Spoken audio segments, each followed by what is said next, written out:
All right, it's working. It's Monday morning. Coffee. You got your coffee, Adam? I don't. I have a drink of fizzy water. I Oh, I had maybe coffee you're about a an morning hour ago. fizzy guy. Yeah. You Well, like no, I coffee? had coffee about an hour ago. So Yeah. Are I'll. you a one coffee a day kind of guy? Oh God, no. I Oh, didn't start drinking coffee till I was probably somewhere in like my late 20s. yeah. Um, like probably around 28 or so. And then Yeah. now, like I don't know how I made it that long without coffee. I remember having my first cup of coffee on my 18th birthday. Is that Really? not weird?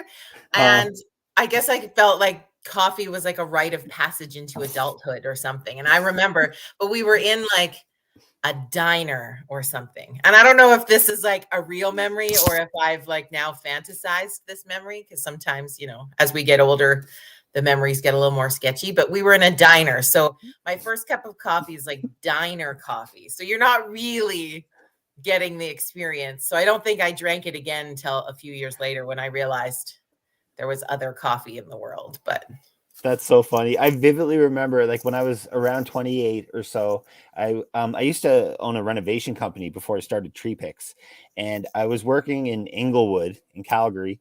Not Inglewood, Bridgeland, yeah. and so I was, working about 2 or 3 blocks away from the Starbucks, and it was this one afternoon, and I went and I was just kind of like, sort of blah, and like I needed to pick me up, and I was kind of like falling asleep and at just work and so on. And so I said, okay, well, I'll just go to Starbucks and get some caffeine or something. So I literally walked into Starbucks and I said to the girl behind the counter, I said, this is my first time here. I don't know how to order. I don't know what to get. I don't really drink coffee. And she looked at me, and this was in like September, and Yeah. the pumpkin spice lattes had just came Yep. out. And so she goes, well, we have these pumpkin spice lattes. They're really good. She said, why don't you try that? I said, let's do one. And Okay. I got one, and it was like instant addiction. You were like, shit. Yeah, kind of. Starbucks got you. Oh gosh, I wonder, it would be interesting to poll people who work at Starbucks, like how often they get that first time person. Because you would Mhm. feel so like, oh, there's so many things I want to show you. Like I want you to order all of these things. Yeah. Well, I grew up in Nova Scotia in Cape Breton, and I moved to Alberta when I was about 24, 25. So we didn't have Starbucks back there. Like I grew up in a town of Yeah, about 30. There's one there now, but there wasn't when I grew back up. then. Right. So yeah, I was kind of new to it. And but I mean, there's like a million coffee shops like all over Yeah. the place. But I just, like I said, I was late to the game, and now I just can't live without it. Now, now, now we just love it so damn much. Oh my gosh. Yep. That's all. That was a great way to like stall for people to come and join us by talking about our very first cups of coffee. I love that, Adam. Thank you. Yeah. It's good. Well, it looks like Mhm. the gang's showing up. So Sweet. good. Cheryl, good morning. Todd, good morning.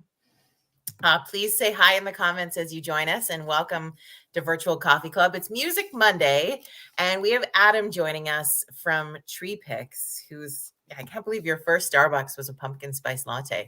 I feel like Yeah. the coffee snobs of the world would have something to say about that, but Yeah. Fair we don't enough.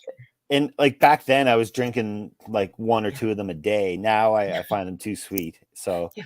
Yeah. I might get one or two a year as opposed to, Our age sophisticated palates now, Adam. yeah, That's how we're exactly. gonna go with that. Be like, it's too sweet.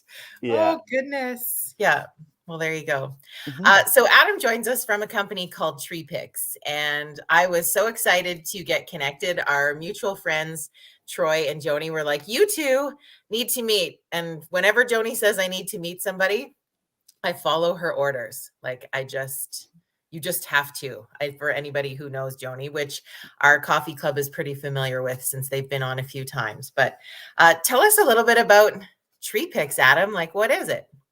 Yeah. So we make guitar picks out of wood, a bunch, several different types of wood, and we plant a tree for every pack that we sell. So that's kind of how the name Tree Picks came up. And yeah, this is what they look like. This is one of our zebra wood picks. I don't know if you can kind of see that, but Oh my gosh, that's beautiful. yeah. And so the whole idea behind a wood pick is that it gives you a different sound. Like most people use a plastic pick. Yeah, I was gonna Um, say that. Yeah, so a wood pick will just give you a different tone on the instrument compared to a plastic. So the way I usually describe it to people who don't play is, imagine you had a frying pan in your hand and you hit it with a plastic spoon, a metal spoon, or a wooden spoon.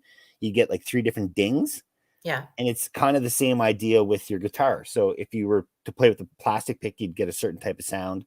With a wooden pick, you'd get a different type of sound. And it's a subtle difference, but it's kind of a warmer tone. Right. Okay. Mhm. And they're like, obviously, like in your processing and manufacturing of them, they're just as strong, maybe stronger than plastic. Yeah, they wear down a little bit faster. Okay. So they are just as strong. Like they won't break in that sense, but the sort of, if you were to say like a con or a knock on them, is that they will wear down a little bit faster, and that kind of depends on the type of wood too. So, like we make them Yeah. out of 6 different types of wood.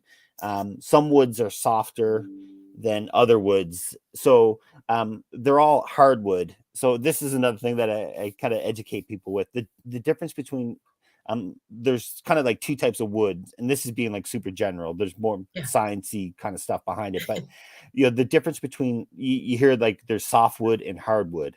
So the difference between softwood is a tree that would have like needles on it, and hardwood would become from a tree that would have leaves on it.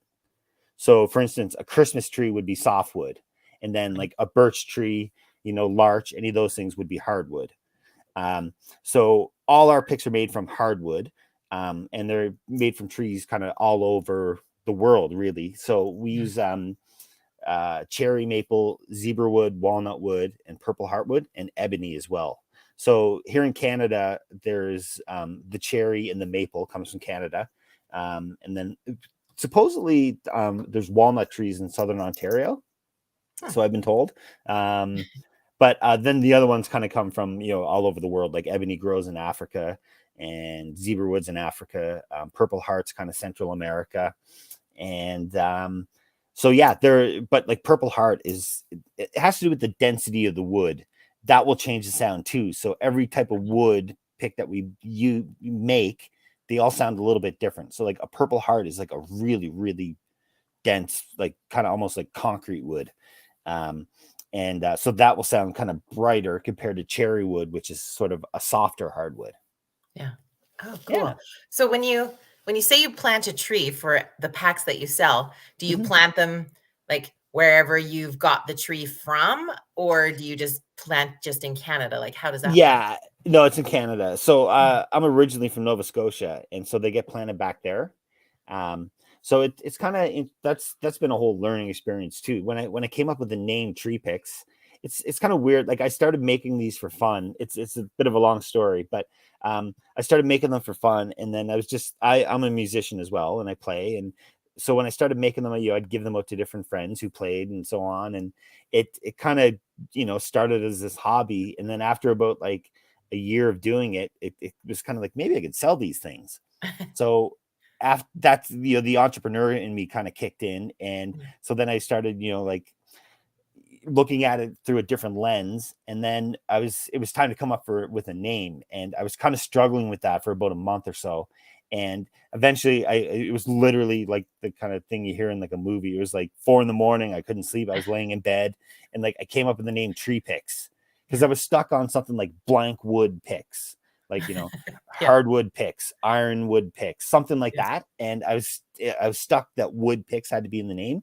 And then when I came up with Tree Picks, it was just like this like lightning bolt. I was like, that's it. 1,000% Yeah. that's the name. And then so I like jumped out of bed, and I like, open up Google, and I'm just searching like everything, like, is Tree Picks like that a name that's used? And so anyway, like registered everything at like 4 a.m, like sitting there in my pajamas.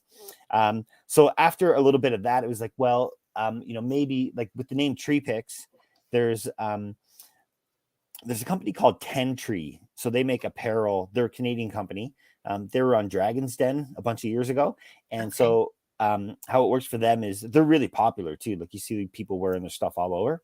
And for every sort of hoodie that they sell or article of clothing, they plant 10 trees. So I kind of stole that idea. I was like, I wonder if, we could do something similar. Yeah. And so that's how that started. So then I started looking into it, and Tree planting is like this whole other thing that I, kind of knew nothing about and kind of learned about, and I'm still learning quite a bit. So there's all kinds of like government programs. Like if you're a company that, clears a bunch of land, like let's say you're like, a forestry company or whatnot, like, and you go in and clear like, crown land or government land, it's not like you just cut down the trees and take the wood. Like you have to commit to replacing them and reforestation and all that stuff. So there's a whole kind of every province, it's a little bit different. But I had a connection back in Nova Scotia with this nursery, and like they're like it sounds like a lot, but like they would be a small one, and they do about like 2 million trees a year. Yeah. Like 2 million trees sounds like a ton, but in the scheme of thing with tree planting, like that's like chunk Probably change. not. Yeah. Yeah, it's kind of weird. So that's how it works. So they like companies, will get in touch with them because they're on the hook to plant trees. And Right. so, they have this sort of obligation to do it. So basically, so yeah, we're not a tree planting company. We don't, I'm not out in the field with a shovel planting a tree kind of thing. Oh man, I yeah. vision that. No, I'm just kidding. So but a tree gets planted for every pack that we sell. So Yeah, which I think is cool. It makes you have a give back portion with your company, which just makes it feel that much better. yeah, it feels like the right thing to do. So Yeah. Well, we can tell that you're obviously a musician or a player because you've got quite the collection hanging behind you on the yeah, wall. that's only a few of them. This used to be my music studio room, Yeah. and then when COVID hit, I needed a space. I was kind of working out of this co-working space, and then that got shut down. So I kind of boxed up my studio, and most of the instruments are downstairs in cases and stuff. And this is kind of the workshop room. So yeah, this used to have a lot more. What's your favorite? Like how you've obviously been playing for a long time. Yeah, I studied jazz saxophone in university. Really? Yeah, back in Halifax. And then I play a bunch of different instruments. Like growing up on the East Coast, it was just the best. And like music is such a part of the culture back there. I can't really explain it. I never really found a way to put it into words, but like if you're from there, you just get it. Yeah. And like everyone can kind of play a song on the guitar, or like, they have their one song that they say, oh no, I don't play. And then they can like pick up a guitar and like play a song. Play something else. Yeah. Yeah. So yeah, I kind of caught the bug somewhere around junior high school. I had like some just great teachers, and I taught myself how to play piano and guitar and whatnot. And I was best on the saxophone though. So when it came time to go to university, it was like the only real shot I had to get in, because it's so competitive, was on saxophone. And so anyway, I got in, and while I was there, I kind of got more and more into guitar, really. But I play the fiddle a bit too, and it's weird. Like nowadays, like most musicians are kind of well rounded. They don't play just one one, thing. Yeah, because everyone like I was talking about this with a friend the other day. Like when I was a kid, like I'm 41. It's not like I'm that old, but like it was different. Like when I was 16, there was no recording, and writing songs in your bedroom and recording and making demos. Like that was just not a thing. And now it's kind of like almost part of the equation. So if you're gonna, play guitar when you're in high school, like you understand how to, the basics of like multi-track recording and whatnot. It's part of the process. And now you're like, oh, if only I had learned that. Oh my God, yeah. I remember when the Guitar Hero video game came out, and like all my friends were like, "Oh, have you tried this?" I'm like, "No." And but I was like, if that came out when I was like 12, like I would have been an expert at it. That would have been amazing. So many things we could have done had we had the technology. Even just like YouTube. Like YouTube wasn't a thing when I was in like junior high and high school. But like if it was, I just would have like stayed in my bedroom and watched like, guitar tutorial videos, and just like I wouldn't have left. I'd just be doing that like around the clock. Be like, anyone seen Adam? No, he's YouTubing again. Yeah. Well, I guess good thing there wasn't. We'd have too many house dwellers. We have a generation of that. Trust me, I have a 13-year-old, so I Yeah. get staying in your room and watching YouTube all the time. Except Totally. his is mechanic videos. So there you Yeah. go. Yeah. Yeah. But I think that's awesome though, right? Like, Yeah. so, he has an interest in mechanics, and, like back when, if he was 13, when I was 13, Yeah. like he'd have to learn about it in a whole different, it's so much more accessible for him. Yeah. Well, and he knows so much already. Like he knows. I'm like, how do you know that? That's what that part's called? And he's just like rolls his eyes. And I'm like, oh, I should have Yeah. watched more YouTube in my life, I guess. But That's awesome. it's fun. So how are you enjoying? So Tree Picks has been a company for what, like 3 years now? Like you're relatively new. Yeah, no, it'll be probably like it's been about 3 years since I've been full time on it. So it's probably about 4 years ago I started making them. Yeah. Maybe closer to 5. And yeah, kind of like I said, it started as this hobby, and then it was like maybe I could sell them. And so that hobby turned into like a little bit of a side hustle, and then that side hustle became a full-time thing. And like when I started this, like I knew nothing about e-commerce, selling stuff online, that kind of thing. And it's just been a great learning experience as I go. And that's the kind of like what we were talking about with YouTube. It's the power of the internet. Like it really opens up the world. Actually, here, I can probably show you this close, but I have this map that every time we get a new order from somewhere in the world, it's like a scratch off thing. Oh my gosh, that is so cool.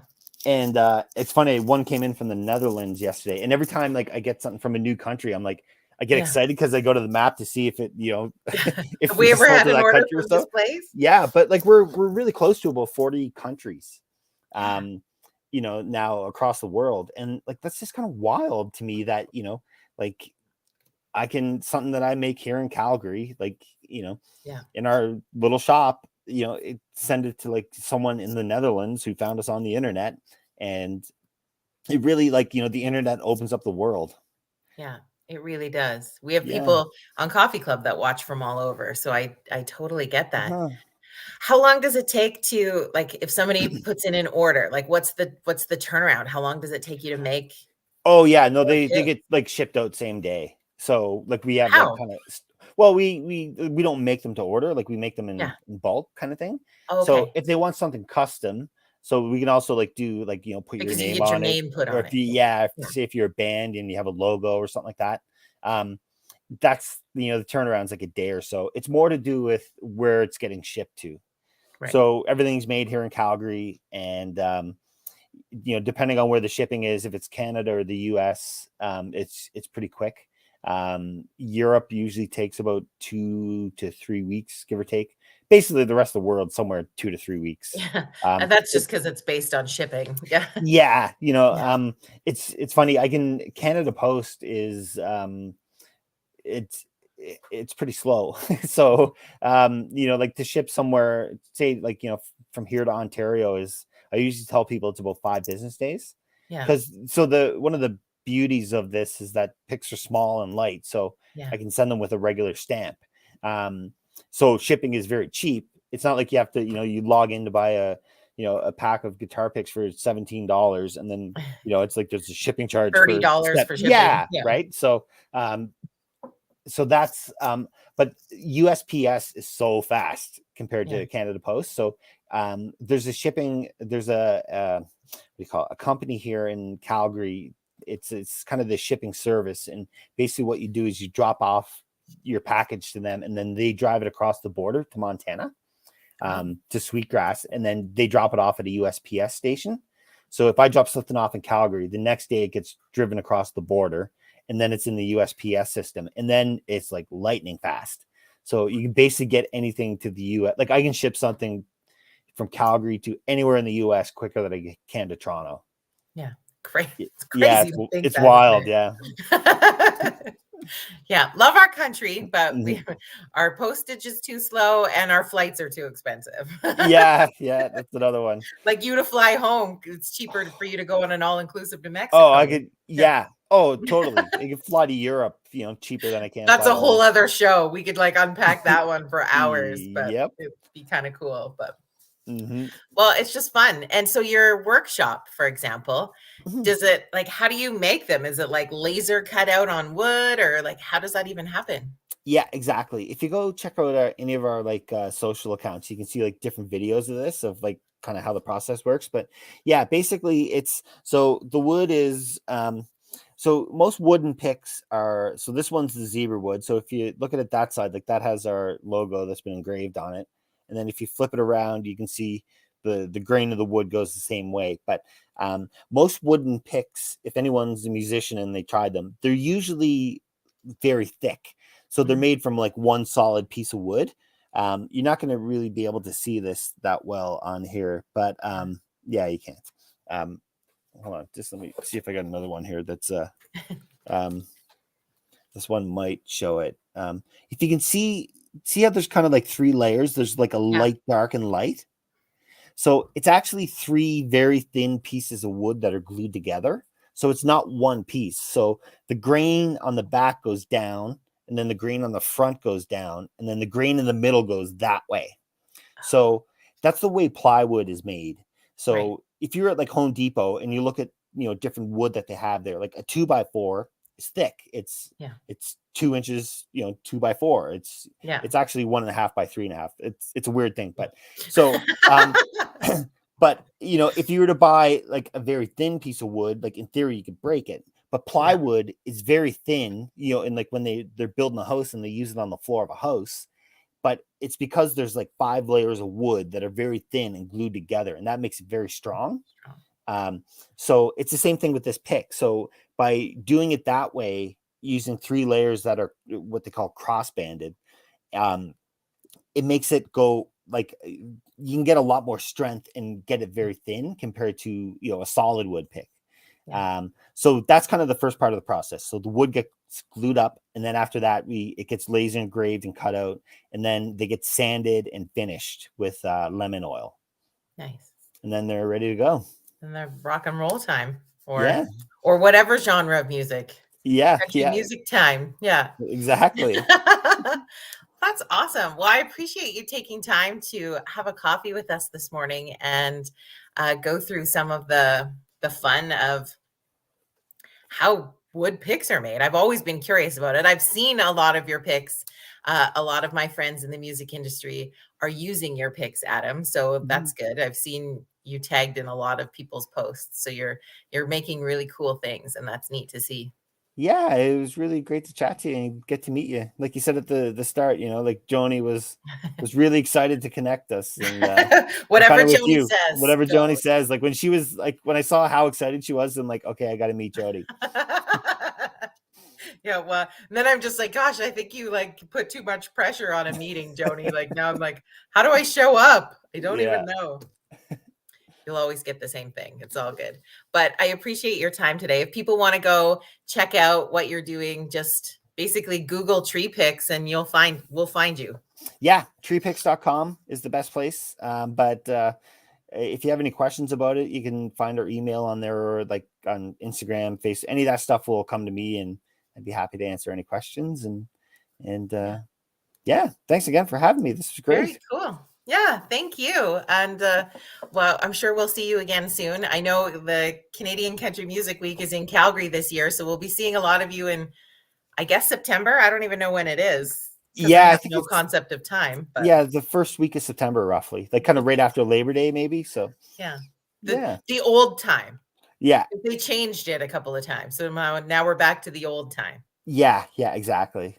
We'll figure it out. Angie will tell Mhm. me when I have to be where I need to be. I know this. So it's good. Adam, thank you so much for joining Thank us you. today, for Great to meet sharing you. your story and for planting trees. I look forward, like I challenge you to like start globally planting trees. Yeah, well, yeah, yeah, you never know. You never know. Because you're Yeah. like, whatever, lady. No, but it's just we gotta replant the zebra trees. Those are the coolest Yeah, well, none of thing, the but it's woods we not use. easy to coordinate that in Africa. I totally understand, but Exactly. But one of the things too is like I make sure like none of the woods we use are endangered. yes. So like there's plenty of ebony trees, and there's like there's no shortage of maple trees in Canada, Yeah, that kind of thing. So yeah, yeah, I exactly. would never use like a wood that's, kind of endangered. I actually got some, and I know we're wrapping up, but there's the holy grail of like woods and guitars is called Brazilian rosewood. Like, and there's just a shortage of it. Like you can't get it anymore, but that's what like, guitar builders back in like the 70s and 80s would, like that's what everyone's sort of searching for. And I bought some of that from a guy who had some like used, but like you just can't get Brazilian rosewood trees anymore. So I'm very, very careful with that. I'm conscious of it. So Oh, I'm sure you are, but well, and it's crazy to think that there's a species of trees that you can't get anymore. Like the things we easily take for granted when we don't know more about it, for sure. Totally. Yeah. Awesome. All right. Well, have an amazing rest of your day, Adam. Thank you for being a part of it. Yeah. And everybody else, we will see you back here on Wednesday morning at 9 a.m. Mountain Standard Time. Have a great